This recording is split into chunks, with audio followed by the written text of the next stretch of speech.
Alright, so this is a super random video. So anyone that has the Samsung Jet 90 or any of these similar style ones, what I was getting was every time I put it back on charge, I would get all of these would be blinking all together, and the vacuum wasn't running.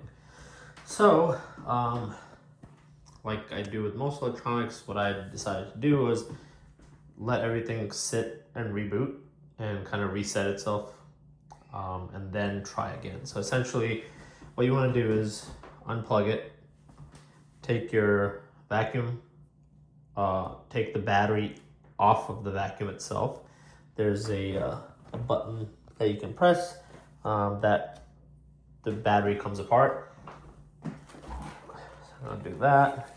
So you see that's the button right there. Press it, slide the battery out, and what you're going to do at that point is let the vacuum sit by itself, not obviously plugged into anything, for about a week. Let the battery sit for about a week. Make sure your base station is unplugged. What was weird is when I took the battery off and I was getting those 3 blinks, I actually checked the voltage and I was at almost full volts. So what that told me was there's some kind of a issue where either the microboard or the main board, something was having some kind of funky problem. I don't want to take that thing apart because it seemed like a pain in the ass. I was going to actually try it, but just wasn't even worth it. And then looking online, the batteries are like anywhere from $80 up to $300, depending on what you're getting. So anyways, I let all those things sit separately. Nothing was plugged in. Put it back together after a week. If you want to wait a little longer, you might have better results.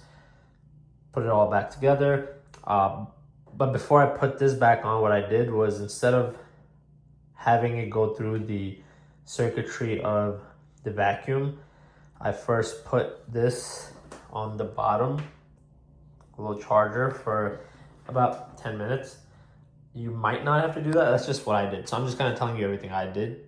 It's just so you can replicate it.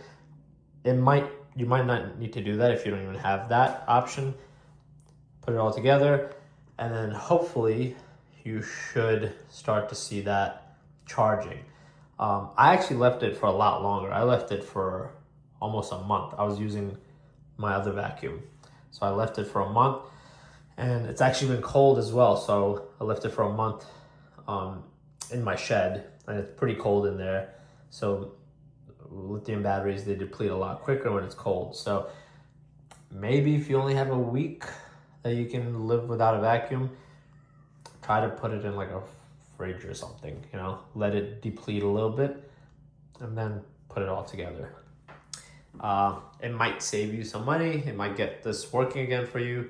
There's no guarantees, but those are the steps that I did. It might work for some. So good luck.